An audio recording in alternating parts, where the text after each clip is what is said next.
اللہ تبارک و تعالیٰ مسلمانوں کو کامیابی عطا فرمائے. صلو علی الحبیب.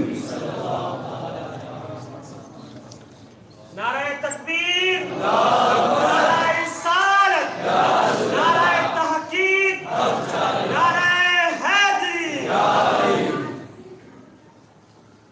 اس وقت مسلمانوں کے لیے دو بڑی مصیبتیں، دو بڑے ہمارے درد سار ہیں،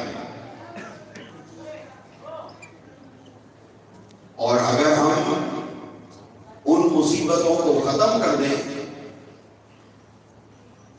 تو پھر ہم واقعہ کریں اور حقیقت میں اللہ تعالیٰ کے بندے اور رسول پاک کے غلام بن جائیں. پہلی مصیبت یہی ہے اسرائیل.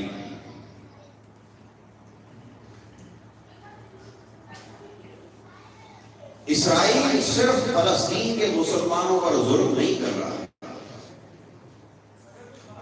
اسرائیل وہ وحشی یہودی ریاست ہے جس کی پارلیمنٹ کی عمارت پر لکھا ہے اے اسرائیل تیری سرحدیں نیل سے لے کر فرات تک، دریائے نیل سے لے کر دریائے فرات تک جو علاقے آتے ہیں وہ سارے کے سارے مسلمانوں کے علاقے اور مسلمانوں کے مخالف. لیکن یہودی اتنا ظالم ہے، اتنا قابض اور غاصب ہے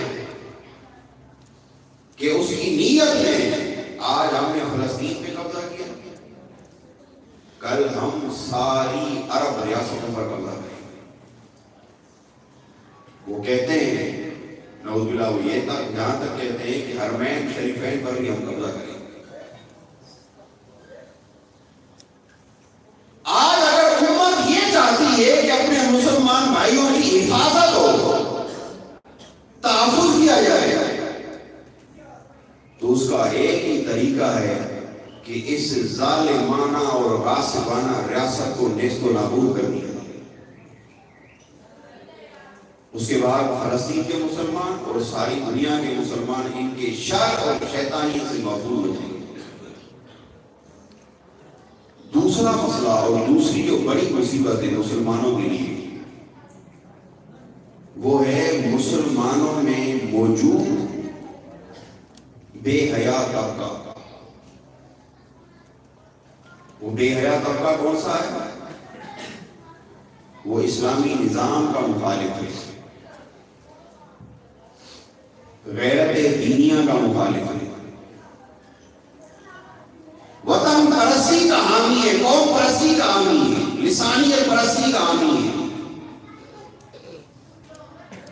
وہ طبقہ یہ چاہتا ہے کہ محمد عربی صلی اللہ علیہ وسلم کی امت کو تقسیم کر دیا جائے، انہیں پنجابی، سندھی، بلوچ، پٹھان، مہاجر ان ناموں پر لڑایا جائے. ان کے اندر جو عربی اور عجمی کی تقسیم ہے اس کو مزید مضبوط کیا جائے.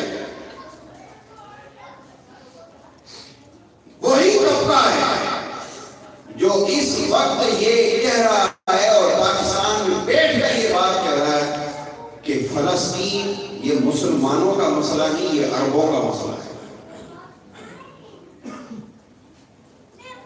یہ جو عجمی مسلمان ہیں، عربوں کے علاوہ جو مسلمان ہیں، ان کا یہ مسئلہ نہیں ہے، کیونکہ فلسطینی لوگ زبان کے لحاظ سے عربی ہیں، لہٰذا یہ ان کا مسئلہ ہے، عربوں کا مسئلہ ہے، ہمارا مسئلہ نہیں.